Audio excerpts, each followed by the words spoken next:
नमस्कार। Law of attraction and युग निर्माण परिवार में आप सभी का स्वागत है।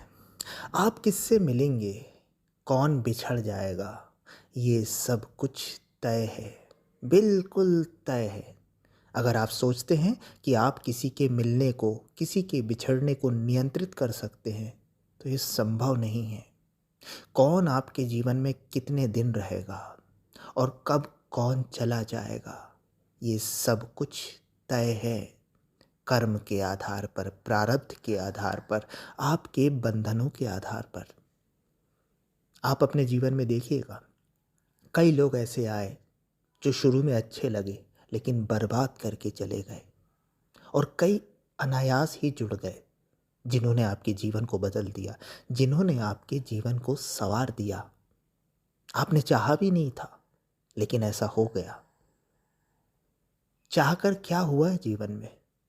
जो होना था वही हुआ है। आप 1000 किलोमीटर की एक ट्रेन यात्रा कर रहे हैं अकेले। आपकी सीट के सामने अगले स्टेशन पर कौन आकर बैठेगा, क्या आप तय कर सकते हैं? नहीं। जिसने सीट आरक्षित की होगी वो आके बैठेगा।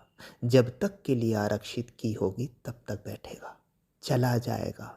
आपके रोकने से भी नहीं रुकेगा। आपके मना करने से भी ऐसा नहीं होगा कि वो आकर नहीं बैठेगा। जीवन भी ऐसे ही है। आपके रिश्ते, नाते, दोस्त, दुश्मन सब तय है। आप उन्हें बदल नहीं सकते, क्योंकि हर किसी की अपनी यात्रा है, हर किसी का अपना रिजर्वेशन है, हर किसी की अपनी टिकट है। आप तो सिर्फ यात्रा का आनंद ले सकते हैं। आप तो सिर्फ देख सकते हैं कि जो आया ठीक है, जो नहीं आया ठीक है, जो गया वो ठीक है, नहीं गया तो ठीक है। हमने सामने जो प्रयास हो सकता था वो कर दिया, लेकिन अब तनाव नहीं लिया। जो हमसे बन पड़ा हमने रिश्तों के लिए कर दिया, नातों के लिए कर दिया, दोस्तों के लिए कर दिया, दुश्मनों के लिए कर लिया। लेकिन अब हम उसमें उलझ नहीं रहे हैं। अब जो है वो स्वीकार है।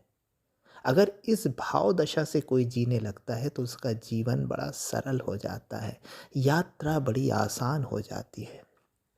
लेकिन कोई सोचे कि मैं जितनी यात्रा कर रहा हूँ कोई और भी उतनी ही यात्रा करे, या मैं जितनी यात्रा कर रहा हूँ ये व्यक्ति इस ट्रेन से उतर जाए, तो संभव नहीं है। आपका नियंत्रण सिर्फ अपनी यात्रा पर है। आपका नियंत्रण सिर्फ अपनी सीट पर है। ट्रेन में बैठे यात्रियों पर आपका कोई नियंत्रण नहीं है, कोई वश नहीं है। इसलिए अपनी सीट पर बैठकर यात्रा का आनंद लीजिए, जीवन का आनंद लीजिए।